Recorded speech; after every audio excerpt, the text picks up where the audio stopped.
We're asked which organ produces bile, a substance that helps digest fats. Bile is a greenish-yellow fluid. It emulsifies fats, aiding digestion. The liver makes bile, which is essential. This is the organ we are looking for. The gallbladder stores and concentrates bile. It does not produce it. The stomach secretes acid and enzymes, not bile itself. The pancreas produces enzymes, not bile.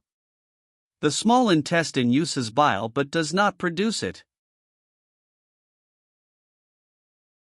The correct answer is the liver. It is the organ that produces bile.